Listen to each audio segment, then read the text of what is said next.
So I'm Elvis. I think I need to click on that one and test this. Yeah, it works. So a few facts about me. I've been working in the industry for like 10 years, about 10 years. I think like any of you, I still have no idea what the heck I'm doing. Let me try to drag this to get my slides in front of me bigger. Yeah, there we go. Yeah, I've been working with Electron, which is a kind of a Chromium framework. Actually, it is a Chromium on top of which you can just make web applications, and that's like a cross-browser, cross-platform thing. So basically, you write the code once, and then it runs on Linux and Mac and on Windows. Of course, the promise is that there's a bit harder. I started with C, and I was actually working in networking for industrial printers. And then somehow life took me to JavaScript, so I really have no idea what the heck happened. But yeah, I really enjoy it. So because of that, I actually want to do a bit of a combination to talk with you about the internals of the browser and how the memory works. So how the memory is managed, how the heap is organized, what is garbage in terms of memory, and then how garbage collector algorithm works, and then we can look a bit at V8. So if I go back to my old days, I used to allocate memory using malloc usually, or calloc, and I would free it at the end, and then I will get, you know, all those bugs, segmentation fault, and all those things. Then later on, I worked a bit with C++ as well. So you would new things, and then you would delete, or you'll write a destructor that will do it itself. And then I went to JavaScript, and then in JavaScript you feel like God, because you just put the curly braces, and you just created an object, right, out of nothing, no constructor, nothing. It's just amazing. You didn't know anything. We used to new things in ES5 using construction functions. Later on, we introduced class. I don't know what that is about, but like, yes, we did it. And then I was like, hey, but what about delete? Where did that go, right? Well, it turns out it's automatic, actually. So there's something called the garbage collector, which is a part of the runtime system, which actually tries to free up memory when it realizes that there's not enough memory to allocate memory, or sometimes at a certain threshold, let's say that the memory consumption is 80%, it's going to try to collect to make space for the new objects. And it's kind of nice that the program itself, it's called a mutator because it mutates memory, right? So they are kind of concurrent, you can think, right? One tries to clear the memory, the other one tries to create more things, right? So there's a bit of a game between the two. The way you can organize the heap, it's quite simple, right? We all did free lists in Computer Science 101. You can just have a free list. First, of course, you have the entire heap and one node. And as you allocate chunks, you can keep track of the free space. And then the occupied space, you know, of course, is going to be in between. But as this process goes and goes, actually, you're going to be suffering from fragmentation, right? So the memory is going to get fragmented over time.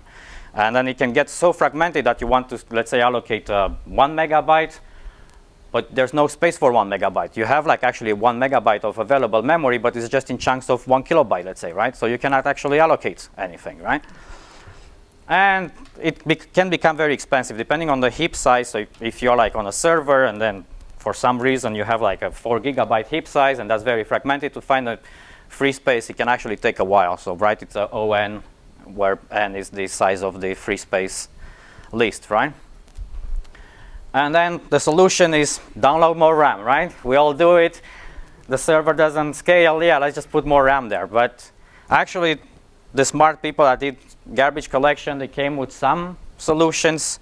And then that would be periodically try to compact. So try to move objects around and move them on a size of the, like, let's say to the left of the heap. So you basically have bigger chunks, or in order to avoid this ON, you can actually keep your memory like some ranges in multiple lists. So instead of having only one list with all the free space, you can actually have multiple lists. One, let's say, has objects like chunks over 1 megabyte, one, and so on. You know, like, so you can just have some certain ranges, so you can look up faster where the free space is.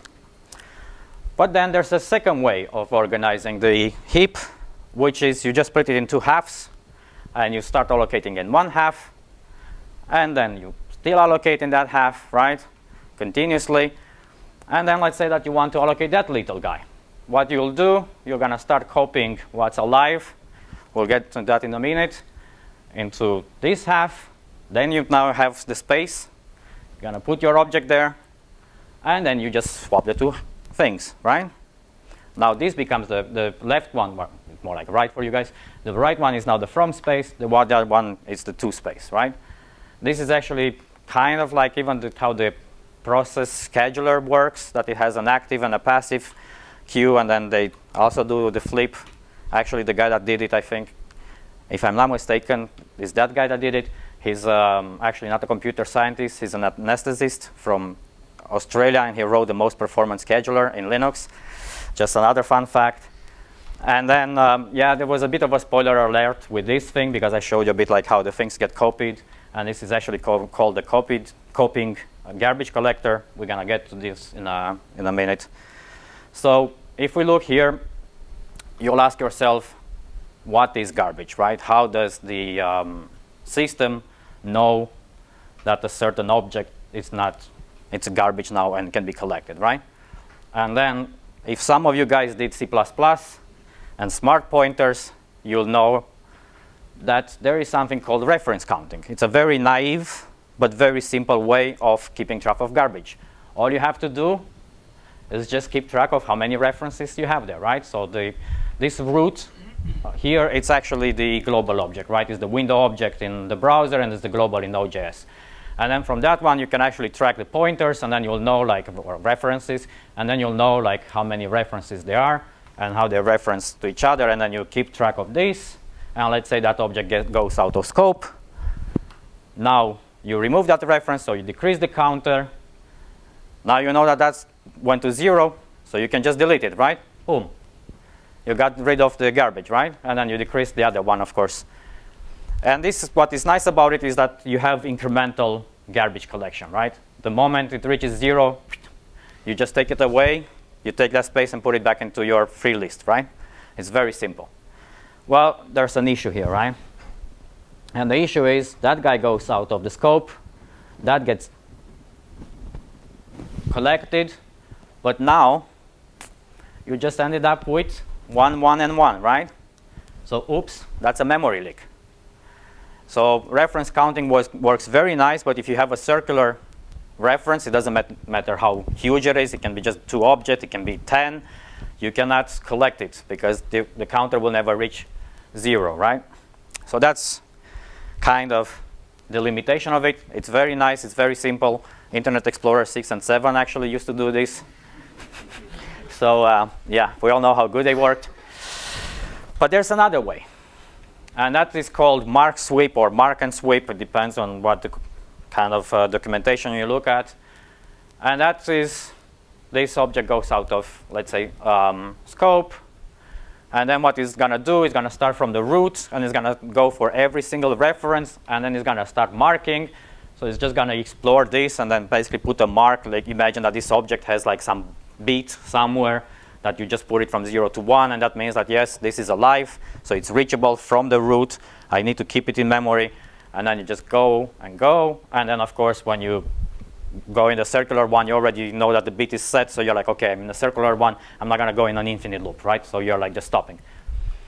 And then let's say that guy goes out, or like, well, he's out, and then you scan, and then you saw that the thing, right, like this one, there was no reference to it. So after you did all this basically traversing, you just take the heap from one side to another one, and then you just look for objects that haven't been marked, and then you just clear them, right? And yeah, let's take another example with the circular one. So that goes out of scope. Now we're scanning the root. We mark that one, right? And then that's not marked, so we can remove it. That's not marked, we remove it. I kept that thing there just to illustrate the fact that now this pointer, of course, there's still a pointer there. It actually points to something that was collected, but it doesn't matter anymore because it's not reachable, right? So that goes away, this goes away, and then you're all safe, right?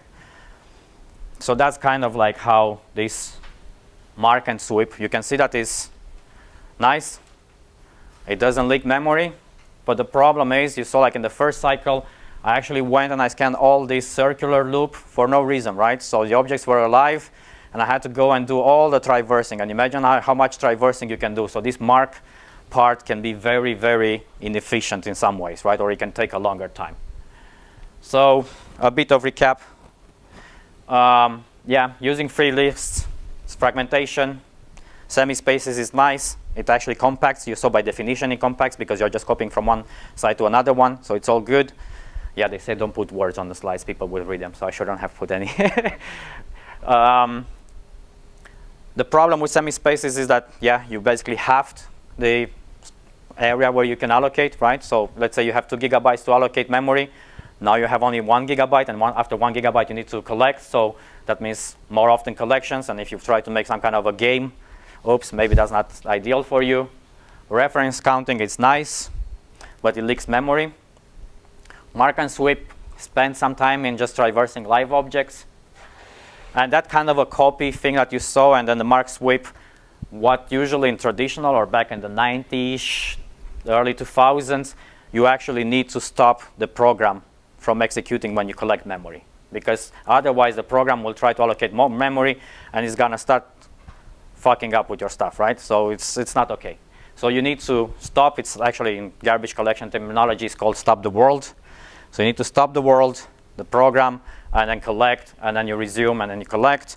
And another fun fact, I actually did my master thesis on this to try to calculate how much of the execution of a program in Java, hello Oracle, it's spent on collecting. And what's nice about Java is that it has different policies. So you can actually tune the garbage collector to use all kind of algorithms. I think there were like 8 back then in Java 7, which is nice because then you have on the same VM different implementations. So it's very nice fields to compare them, right?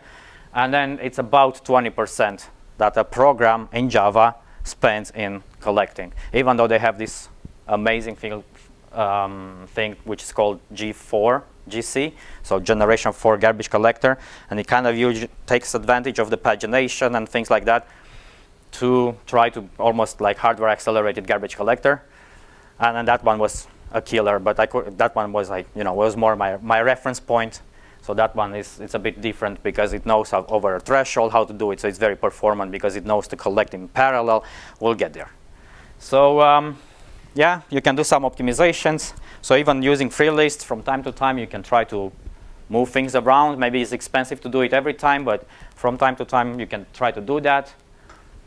I mean, why not use reference counting? It's incremental. You get rid of objects when they are 0. Yes, you do leak some memory, but you can actually measure that maybe, and then do a mark sweep from time to time, right? Why not? So that's a nice optimization, and Firefox used to do that at some point. Nowadays they moved, but like back in the days they actually used to do that. And maybe you can do this marking in parallel, right? So maybe you can mark things while the program still executes. And then you're going to try to interrupt it only for a very short period. And I'm going to show you in the next slide how you actually do that. And then there's observation, which is not a rocket science one. We use lots of temporary objects, right?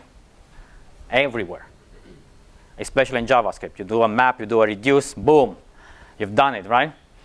Why not split the memory and then try to handle these temporary objects in a more efficient way than the long-lived ones, right? So you can split this in something called generations, which is actually the modern way of doing garbage collection.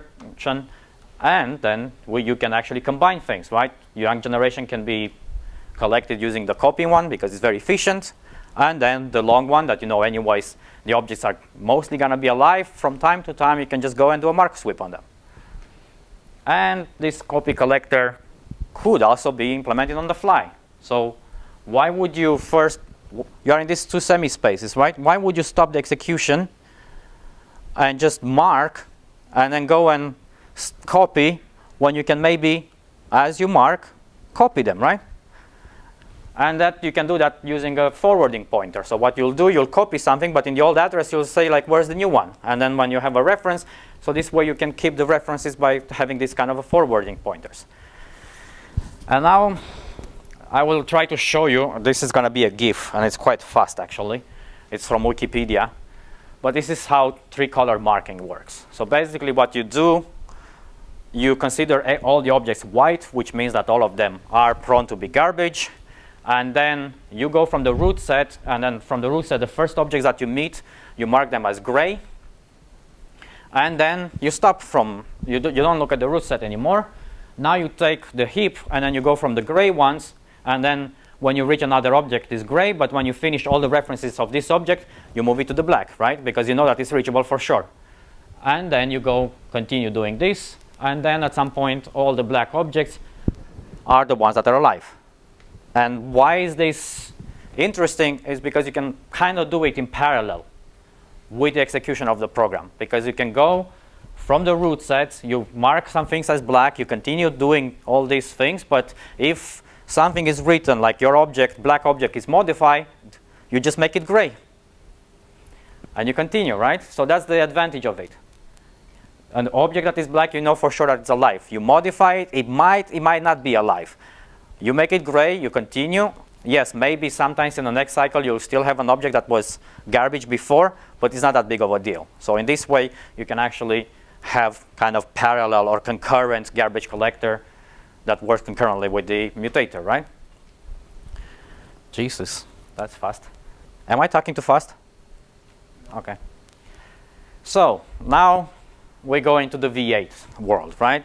So as I told you, you can actually split this the heap in some generations, and basically the guys at Google, what they do is that they split it in something which is called a nursery. That's where you allocate objects. In Java, it's called Eden. That's a very nice way of calling it. So basically what you do, this gets full. You take the live objects, you put them in the intermediate one, so it's one copy. This gets full, you promote them into the other one. So it doesn't go back and forth too many times. And I think in Java you can configure it actually, how many times you want to do this dance. But in V8, what they do, you allocate here, this gets big, you move them, this gets big, too big, you move them here, right? Because you know, like if an object survives one copy and then the second one, it kind of gonna stay there for a while, right? And so you obviously use here copying collector, right? And then here you use mark and sweep. So the old generation is mark sweep or mark sweep compact. So from time to time you compact it, maybe not all the time. And then in this one you use, in the young generation you use semi-spaces that I showed you, like with the two semi-spaces. So basically in the slides I'm also mentioning that before V6.2 they were using this primitive way of copying that I told you. They were stopping the world, and then they were like marking and then starting to copy. But then later on, they just combined all these steps, like the mark and the copy and the updating of the pointers, and they bridged this, which is called parallel scavenger, which is like they are doing it on the fly. So basically, it's just an optimization to the algorithm, as I told you before. And then another interesting thing that Google actually does, they try to preserve 60 frames per second in the browser. So actually they have, when the process is idle, they know when, like of course we have all the request animation frames and all that kind of stuff, but they can measure when it's idle, and when it's idle, and poof, they go and they invoke the garbage collector for a while, and then they stop it.